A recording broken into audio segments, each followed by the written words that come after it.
A very good afternoon to everyone, and thank you for attending our webinar. My name is Lynette Ong. I am Professor of Political Science at the Munk School of Global Affairs and Public Policy at the University of Toronto. I want to acknowledge this land on which the University of Toronto operates. For thousands of years, it has been the traditional land of the Huron-Wendat, the Seneca, and most recently, the Mississaugas of the Credit River. Today, this meeting place is still the home of many Indigenous people from across Turtle Island, and we are grateful to have the opportunity to work on this land. And I'm delighted today to be hosting this webinar to discuss Professor Minxin Pei's latest book. Professor Pei is currently the Tom and Margaret Ritzker Professor of Government and George Roberts Fellow at Claremont McKenna College, and a non-resident senior fellow in the Asia program at the German Marshall Fund. He is the current editor of the China Leadership Monitor. He is a specialist on governance in China, US-East Asia relations, as well as democratization in developing nations. Actually, he needs no introduction, but I would do it anyway. In 2008, he was listed as one of the top public intellectuals by Prospect magazine, and his latest book is called The Sentinel State, Surveillance and the Survival of Dictatorship in China, which is a really important topic given the current political situation and environment in Xi Jinping's China. So a very warm welcome to you, Professor Pei. Over to you. Yeah. Thank you so much, Lynette. It's a real, I also want to thank the Munk School for organizing this webinar. It's a real pleasure for me to share with you my new book and the findings contained in the book. So let me just go to my slides and share with you some of the because it will tell you what the book is all about.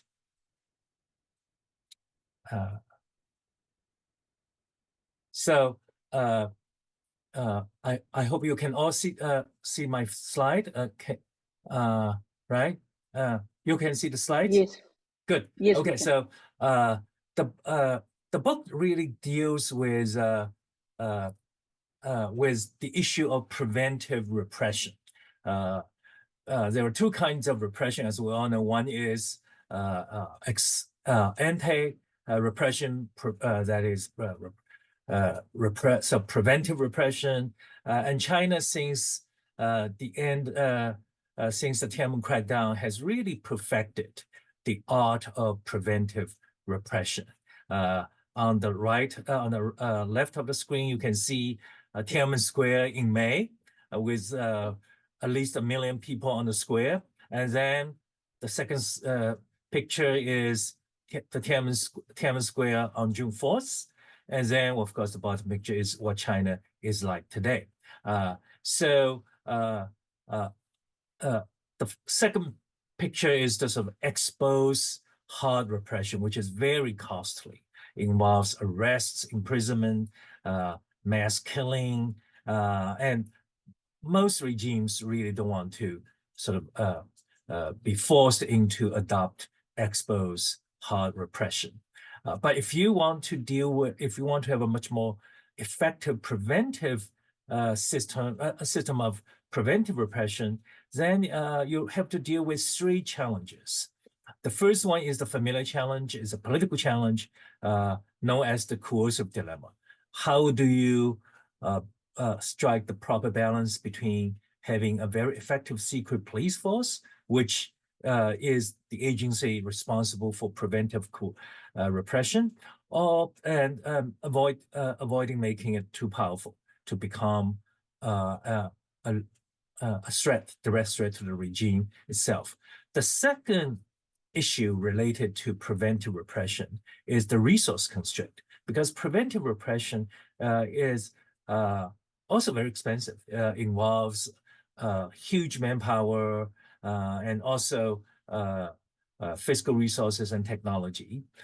Because most dictatorships govern or control low to middle income countries, they really don't have a lot of resources to invest in preventive repression. And third is the nitty-gritty operational effectiveness. What kind of tactics do you use, and how do you coordinate? So the book really deals with these three issues.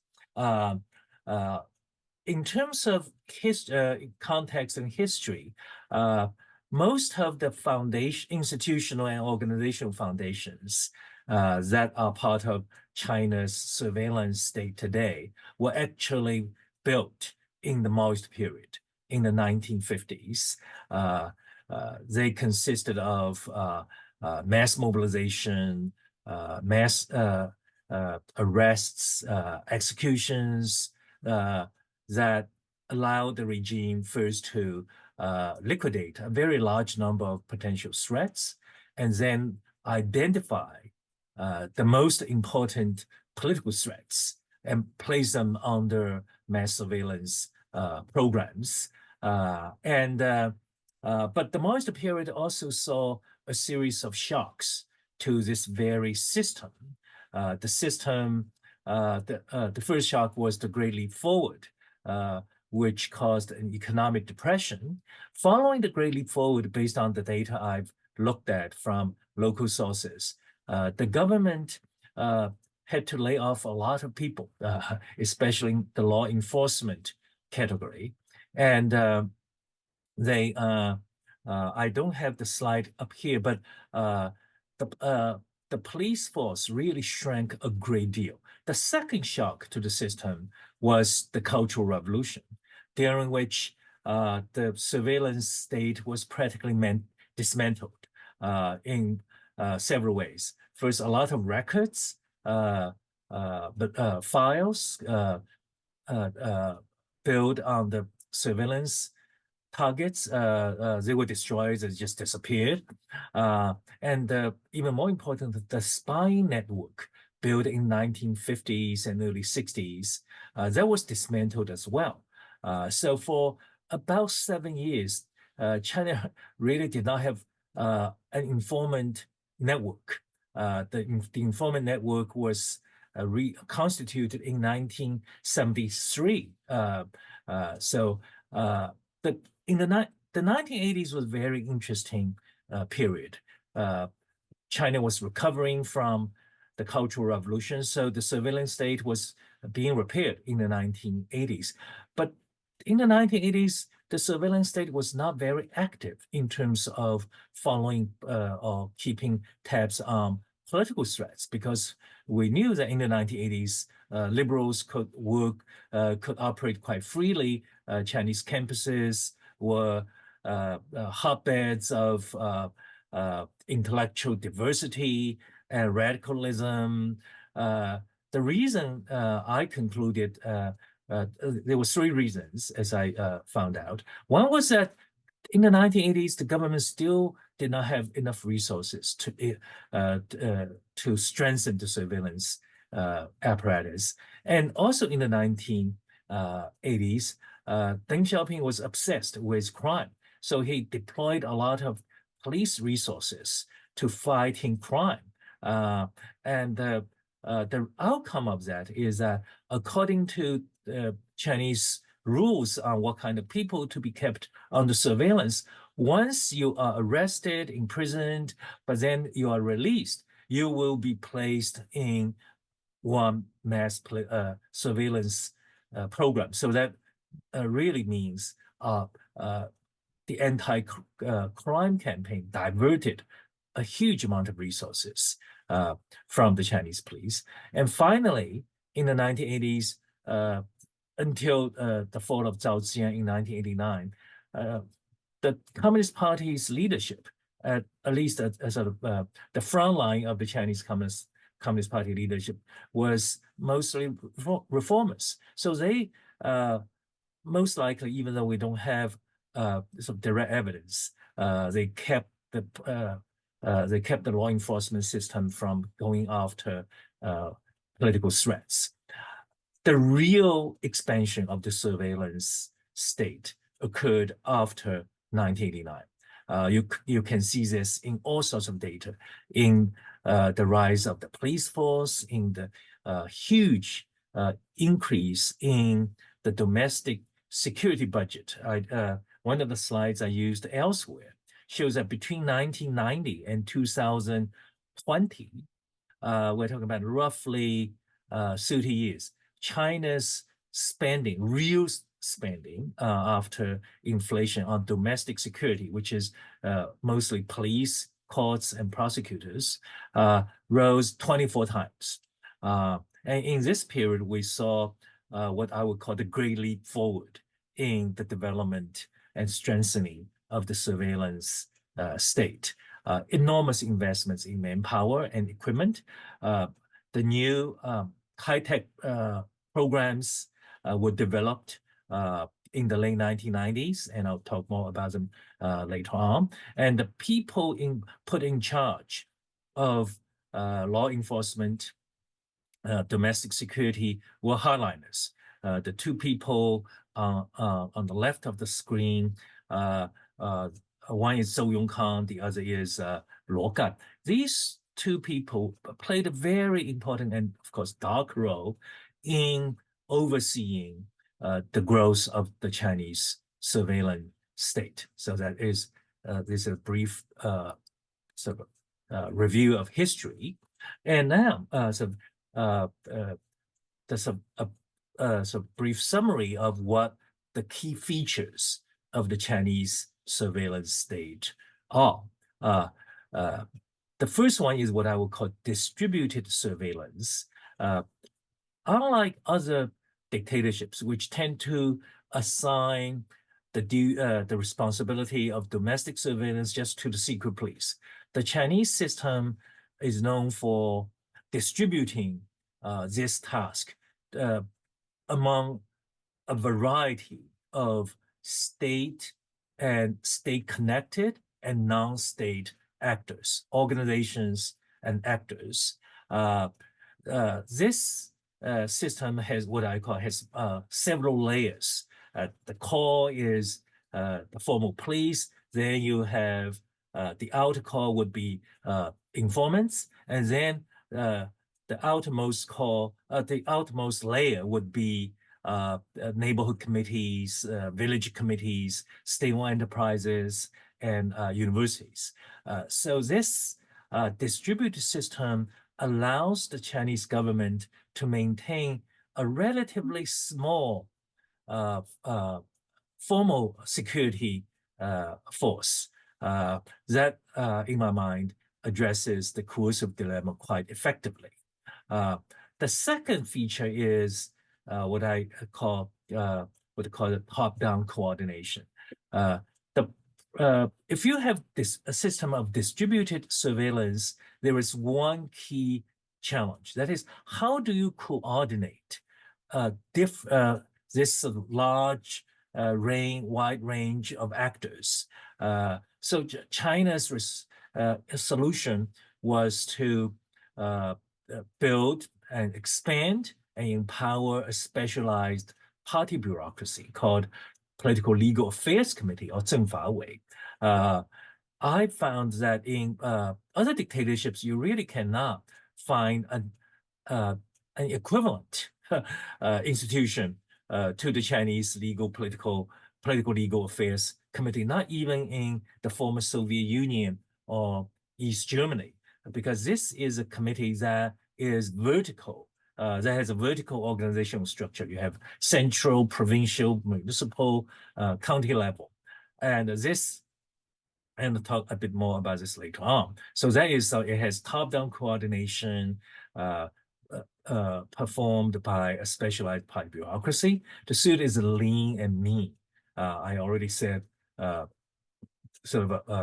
China's distributed surveillance model allows the state to keep a relatively small formal security force. So I've looked at, for comparison, Stasi in GDR employed 91,000 full-time officers. Of course, GDR, Stasi did both domestic spying and external espionage. So if you use the GDR, the Stasi, the ratio of secret police employees in Stasi per population, the Chinese equivalent of the Stasi. China does not have full equivalent. China would have just 8.4 million people in of sort of a Stasi equivalent. China's police force, uniformed police today, is roughly 2 million. China does not publish the size of its police force, but based on public speeches by law enforcement, senior law enforcement officers, about 10 years ago, their force size was 2 million uniformed police. So today, I would say no more than 2.5 million. And finally, the Chinese system is known for really very sophisticated, effective tactics.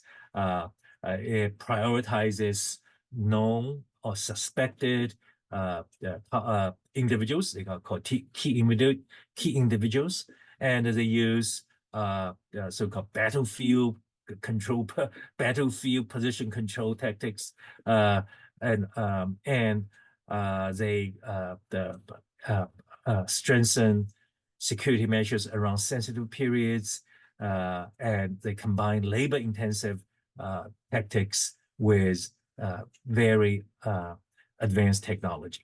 So now let me now describe the organization. So this is the committee I referenced earlier. This is the sort of this is the nerve center, the command, control, and coordination. It's responsible for these three functions. It is. I looked at the history of this committee. Its precursor was formed in the 1950s.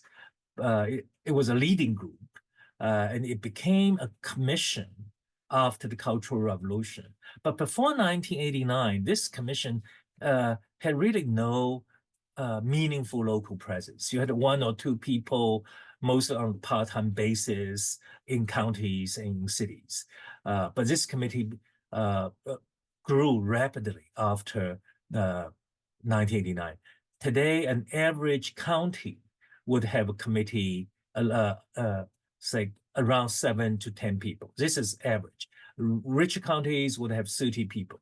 So we're talking about tens of thousands of party employees, officials throughout China, if not more, working for this committee. And every year, this committee convenes an annual conference on domestic security priorities, typically in January.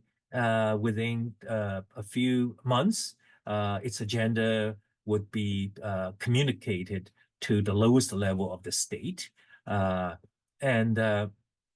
Its chief operational function is really coordination, to make sure that both law enforcement agencies and non-law enforcement state-affiliated agencies would work together.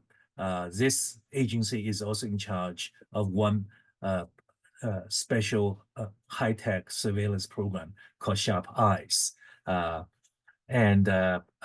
this committee's role is really unique because any important party priority tasks are delegated to this committee, and this committee carries those tasks, or makes sure that those tasks are carried out very effectively. What's interesting about this committee, this man, the top on the right, most of the time, the head of this committee, until now, the head of this committee has always been the former Minister of Public Security. But starting last year, the head of this committee is the former Secret Police Minister, MSS. That probably signals a much greater emphasis on dealing with external threat. So let me now talk about the formal security agencies. China's secret, the most powerful police agency in China is the Ministry of Public Security, MPS. Its status is, its political status, its size much bigger than the secret police. The unit responsible for political spying is called Political Security Protection, PSP. It used to be called Domestic Security Protection.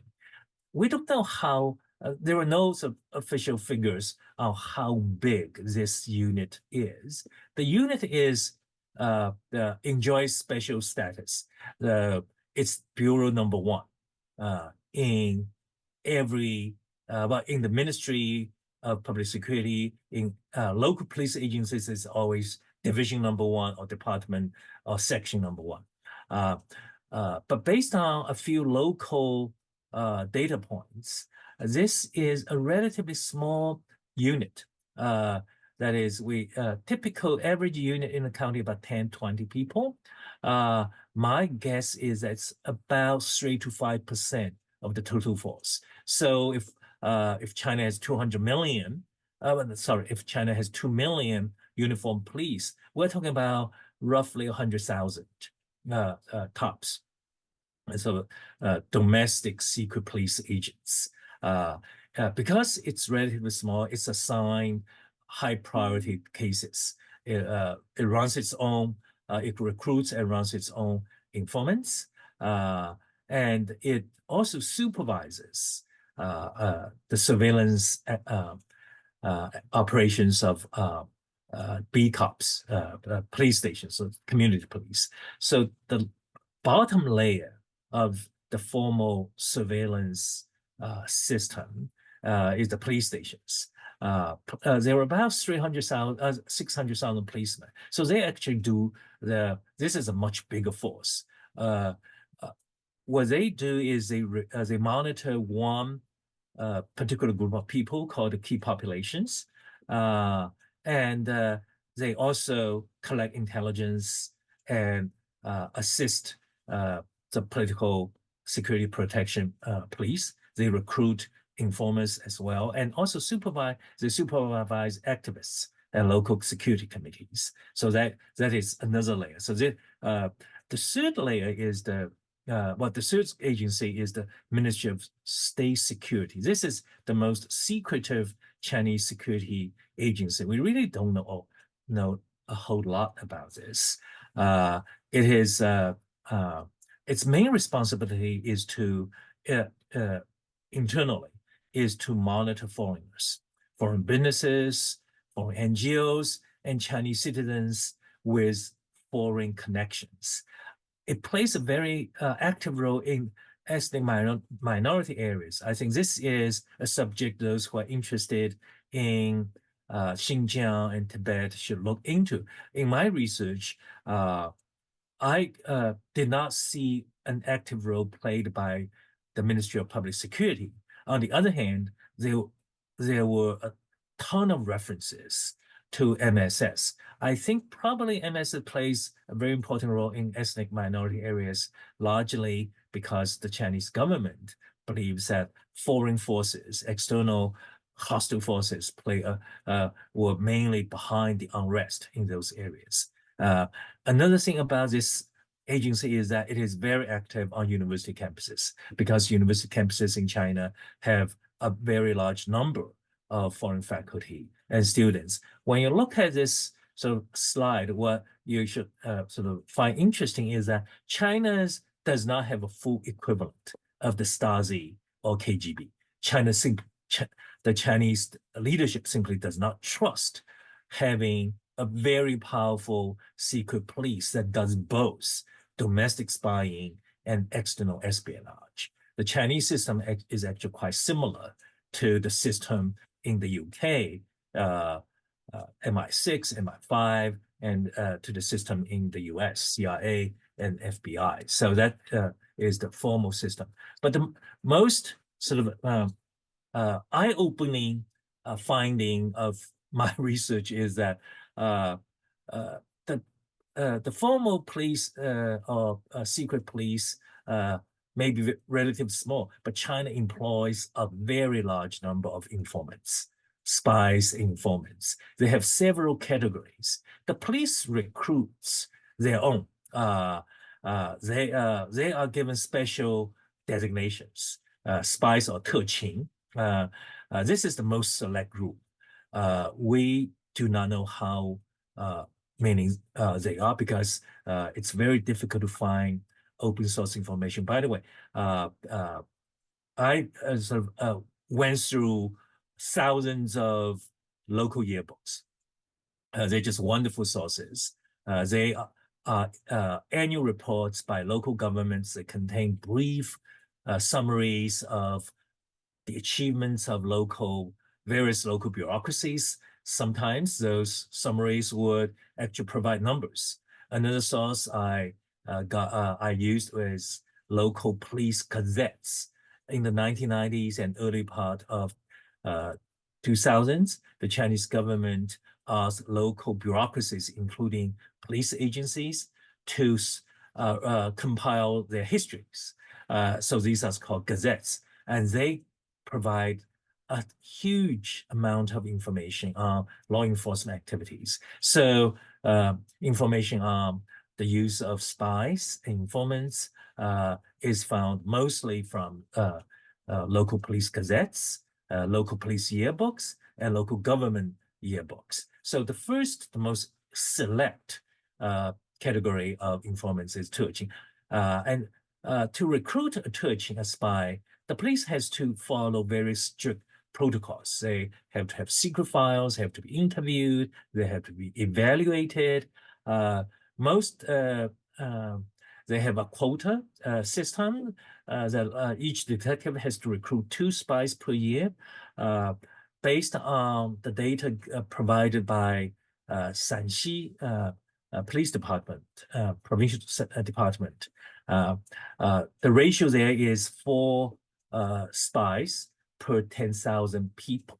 So that's the ratio. So if you use some of these ratios to estimate, probably the police alone probably run at least half a million spies. And then, so how do they use the spies? This is also quite interesting. They use them for 3 purposes. First, they will use them to infiltrate groups or gaining access to suspects. So about 10% of spies are deployed to solve cases. So they are called case spies. And then another about 40% are used to control important venues. Chinese law enforcement call them battlefield positions. So position control spies like airports, railways, public libraries, and about 50% are generic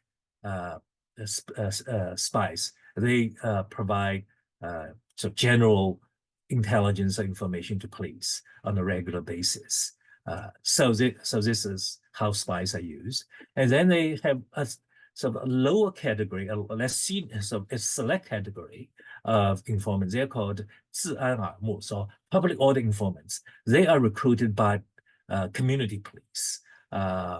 And most of the 治安耳目 functions are for regular law enforcement activities. So ideal recruits, what kind of recruits do police favor? Taxi drivers, based on Shanxi data, like 8% of taxi drivers, delivery men, because they can gain access to your home. Sanitation workers, because they are out there, they're watching security guards, apartment custodians, parking lot attendants, shopkeepers. So in other words, they like people who can actually watch a lot of comings and goings in public places. Now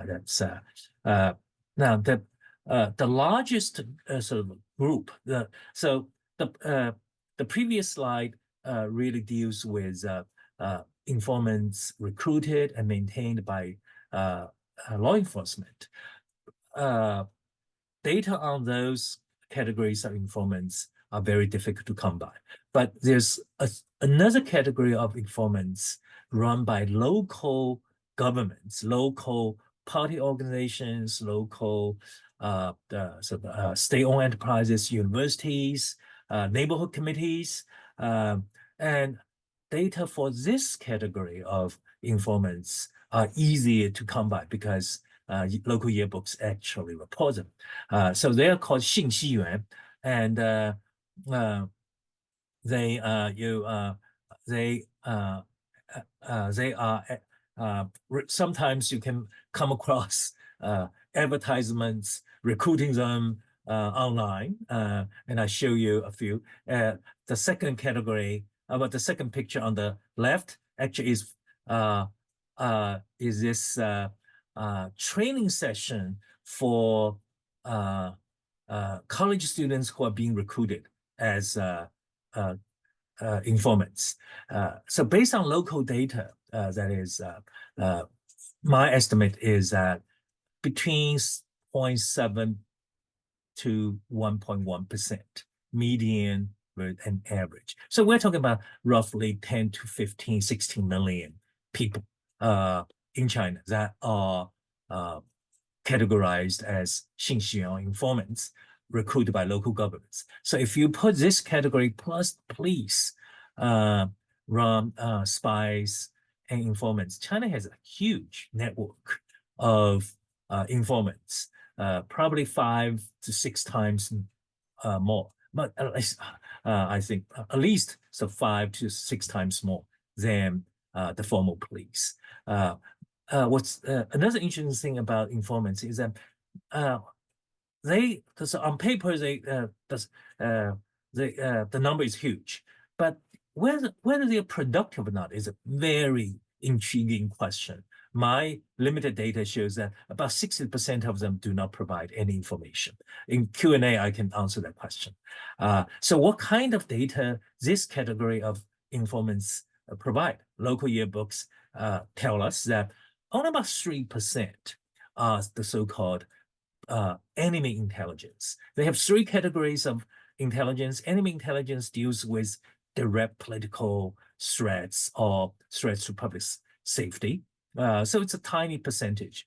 Political intelligence is about 21%. So what is political intelligence? This is public opinion about government policy. And social intelligence, society intelligence, about 70%. So society intelligence covers what's going on, what people are thinking. Are they talking about housing prices, inflation data, so on and so forth. So this network of informants probably helps the party gain a better opinion of what is going on in Chinese society, besides spying on their fellow citizens. Most of the information generated by this network is not very useful. Only about 24% of information is reported upwards. So now another part of the surveillance state is that because the surveillance state consists of several parts: formal law enforcement agency, coordination, informants. Now this deals with the targets. So how many people are actually on the blacklist? China maintains 2 blacklists. One is maintained by the police. It's called key populations. The other is maintained by local authorities called key individuals. There might be some overlapping between the 2 programs, but I believe they're distinct because in several local jurisdictions, they report the number of both key populations and key individuals. So I think they are very likely distinct surveillance programs. That's because designating key population is actually very administratively complicated. So there is this sort of a screenshot I took. You have to enter a lot of data on the suspect, and this program is run by the police. So based on data from hundreds of localities, my estimate is that it's about sort of a 0.35% of population, so roughly 5 million people in China are in this program. A very small percentage of this of the people in this program are actual political targets, maybe 2 to 3%. Most of them are ex-cons. So by and large, this is a public safety. This surveillance program serves the purpose of public safety. The other one is much more political. It's key individuals. This program is maintained by the local governments, and even though I have not seen direct evidence, a lot of references made to a database for this category of targets mention political legal committees. So my speculation is that the designation is made by state entities like neighborhood committees, factories, universities, because they have much better information on certain individuals. But the information is aggregated to the political legal committee, and the Chinese Ministry of Public Security actually has a national database of key individuals.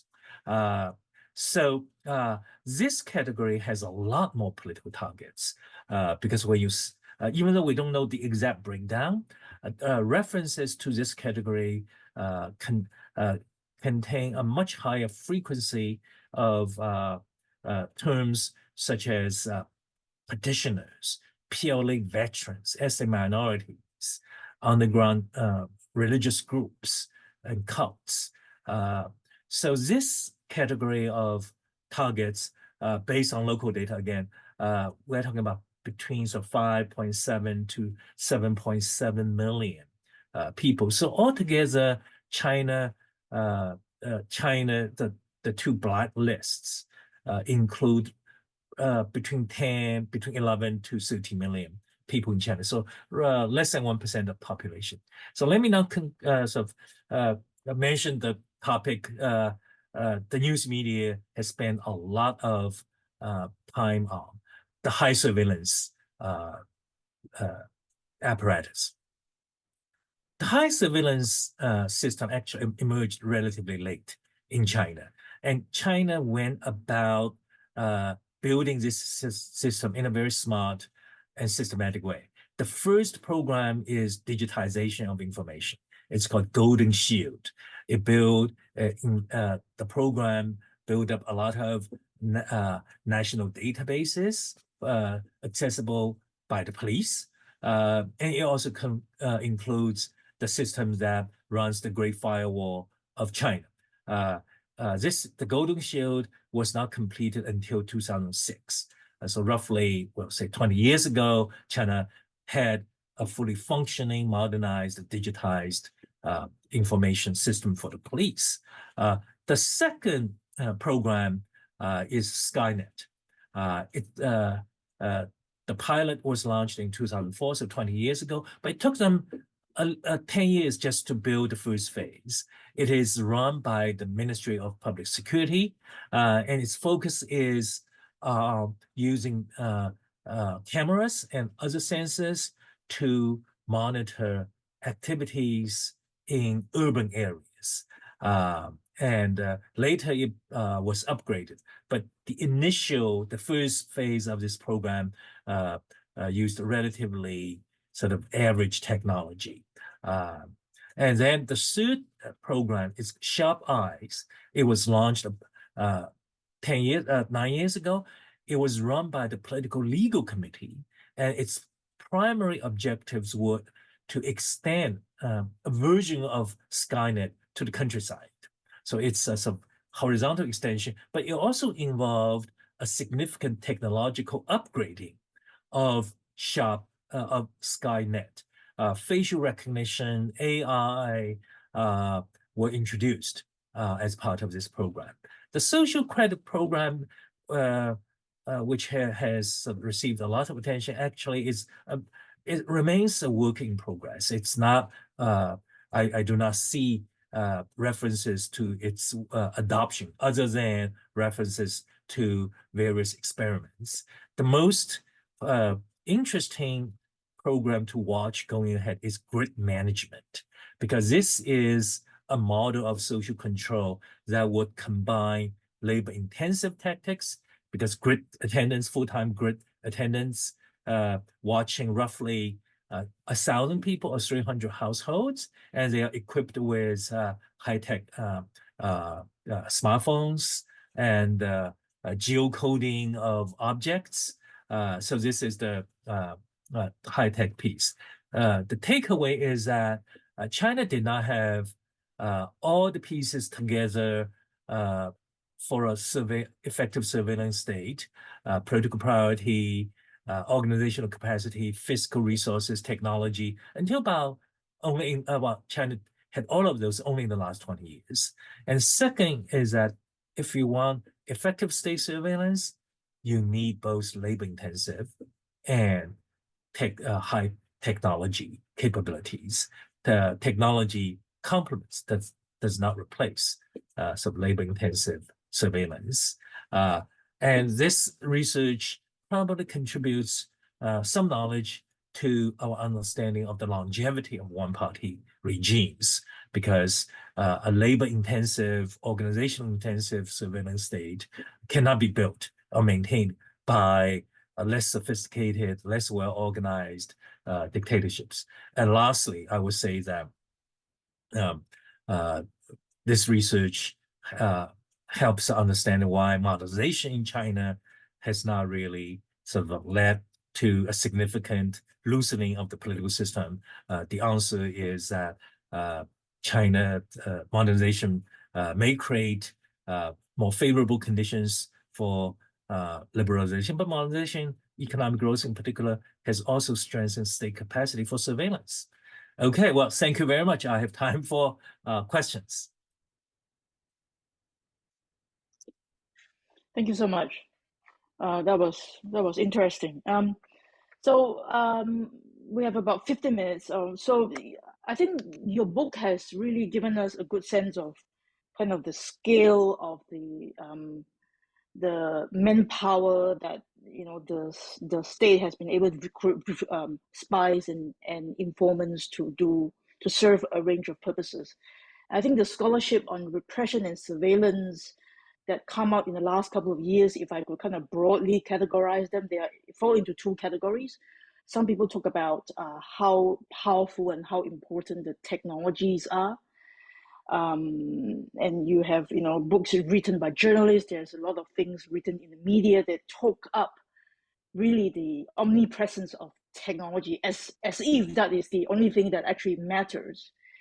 And we have, more grounded scholars that does work on the ground and talk about really the manpower or the human side of China's surveillance states and repression state. And I would see that your work is very much in the second category. I would see myself, my work also falling into the second category. And I think your unique contribution here is really, you give us, I think, you are able to pull a lot of resources together and give us a good sense of how important the manpower or the human side is, and a very systematic categorization of that, which is really valuable. So my question is, how do you think the two interact? How do you think the technology side and the human side interact? And could you give us some examples of, do they replace each other? Do they actually complement each other? And how do they actually contribute to the outcome of regime durability or regime strength, which every one of us is trying to get at? So that would be my first question. My second question is, so you gave us several numbers. If I understand you correctly, you are saying that there has been a lot of estimates and research by Eastern European and Russian scholars that talk about, the size of the Stasi. No one talk about, the secret police in China, but actually, if you put the data together, the size of kind of plainclothes secret police, which is equivalent of the Stasi, on a per capita basis in China may actually be much higher than in former GDR. Do I understand you correctly? Yeah. Okay. Well, the second clarifying question first. I think the formal sort of secret police in the GDR is much higher. So that if China were to use the same ratio, that is 6 spies per 1,000 people. This is the ratio in GDR.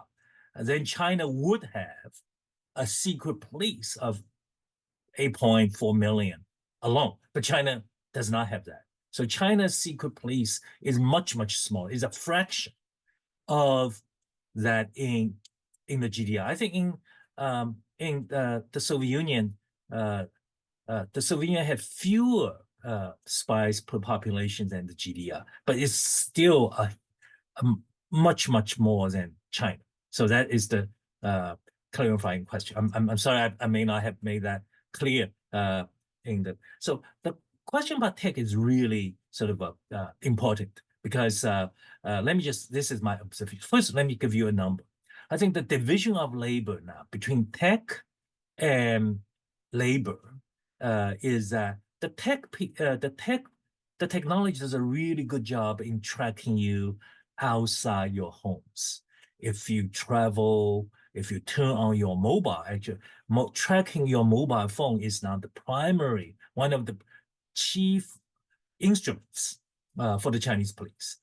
So if you're on this database, on their database, and you turn on your mobile phone, they will know where you are. The system gets an automatic alert.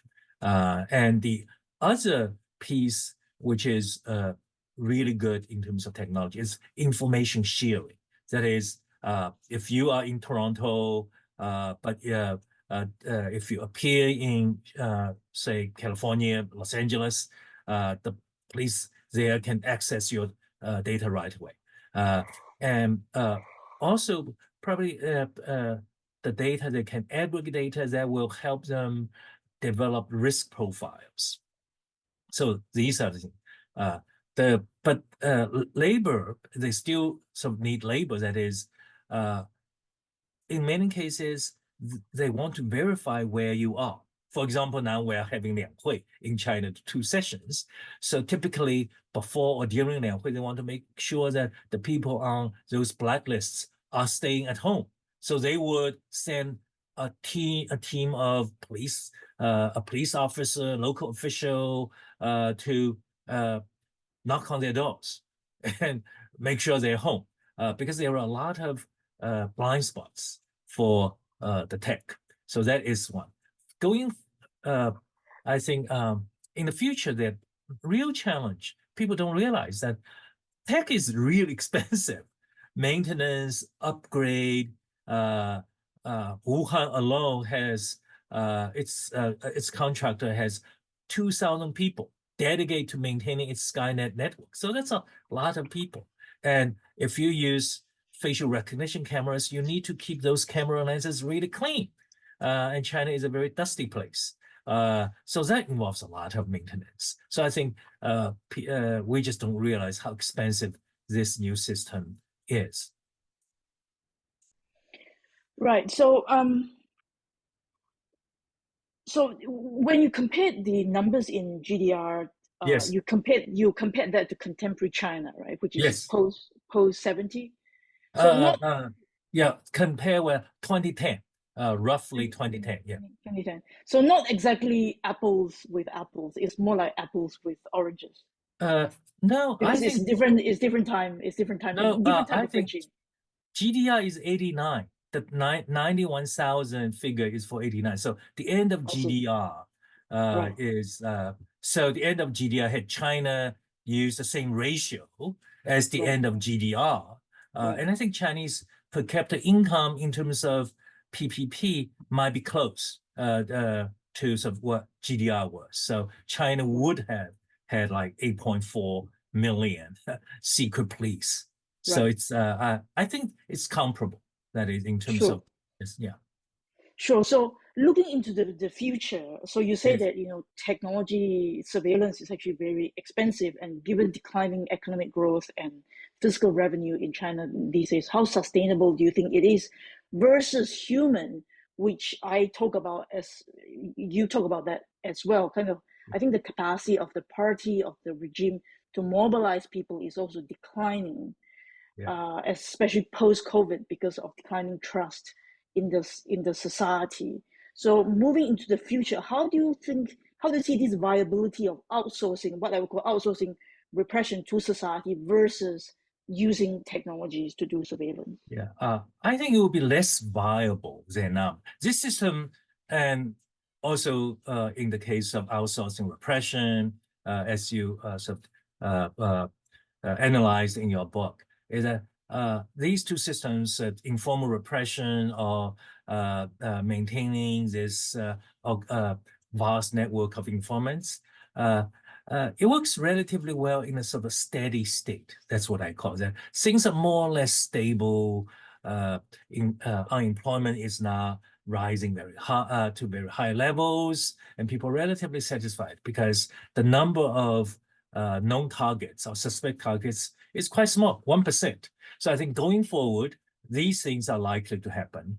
One, a lot more people are going to be unhappy because of lots of jobs, opportunities, lots of income.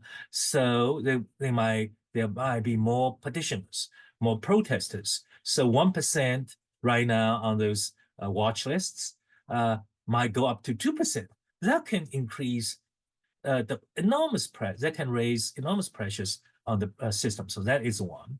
And second, so how do you recruit? This is sort of tricky. I think you can still recruit informants, except you have to pay them more, because that involves some fiscal outlays. And I think they can still get thugs to sort of do all the dirty work, except they have to pay them a little more. So I think we're going to see a lot more fiscal pressure on the localities in terms of maintaining control. Okay, great. So let's go to some of the questions here. A question from Jeffrey Allen. How does research in the field of quantum computing affect the Chinese surveillance state? Does Beijing place higher value on technical innovation in the particular field to enhance surveillance states? Or alternatively, is the government prioritizing advances in quantum computing for application in other fields? Well, I wish I know. It's a very sort of esoteric, advanced sort of topic. I think it's too advanced for Chinese surveillance. Chinese surveillance is actually pretty low tech, other than some a small piece of it. So I'm afraid I don't have a good answer for that. Okay, the second question comes from an anonymous attendee. Since you spoke about the recruitment of informants, can you speak more about the recruitment of professional employees in the different political police bureaus? Who are ideal candidates? How do they get recruited? And do we know anything about their training and the day of life of a political police officer looks like? Yeah. Unfortunately, this is an aspect I did not look at because it's just I was focused on a special kind of sort of personnel, informants, not the regular police force. But if you're interested in some law enforcement, I think the Chinese police now recruit, the formal uniformed police recruit mostly from police academies. So uniformed police today in China are more professionally trained. But there's another category of of people, you might call them auxiliary policemen. These are called xie jing or fu jing. These are not sort of properly trained. They're part-timers recruited by police agency to perform mostly sort of secondary law enforcement duties. Okay.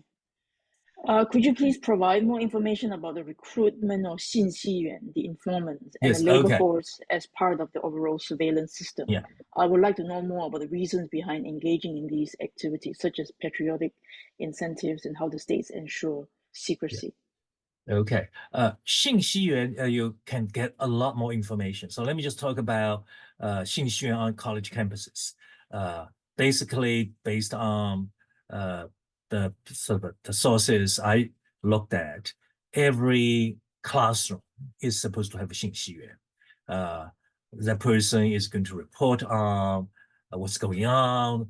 That person actually provides regular reports to the department or the college or the school's party official. And so the incentives are it's a sort of a sign of political loyalty. If you demonstrate loyalty, then you will be admitted into the party. For college students, that means a much better job, much better job prospects in future. But also, if you are this 信息源, you can be guaranteed admission into grad schools. So we're talking about real opportunities. That's for. So other areas, in other cases, I would say the party wields a lot of leverage. So if you are this shopkeeper and the local official comes to, do you want to be 信息员? Can you say no? No, you're not going to say no, because they can send tax inspectors to a shop right away if you refuse. So that is why, as I said, there's this huge discrepancy between the number of 信息员 and the amount of information they actually produce. I'm sure there is a quota somewhere in not uniform across the country, but a local official has to show a report every year that he or she has recruited so many 信息员, so to meet a quota. So when the party official comes to you and say, would you like to be 信息员? Of course you say yes. So you have a lot of 信息员 on the books. But at the same time, you don't want to provide information because it's unpleasant. You don't want to spy or you're too busy. So, but if you don't provide information, that's not a big problem for the party official because they don't have a quota for producing information. So that's why you have this huge discrepancy in terms of the number and in terms of the productivity. So the party may be able to recruit a lot of people, but kind of the quality of information coming through might be rather limited. Yeah. Okay, I think this is a good point to leave our discussion. It's been really interesting and informative, and all the best and good luck with your book promotion. Thank you everyone for coming, and thank you Professor Pei for spending an hour with us. Thank you.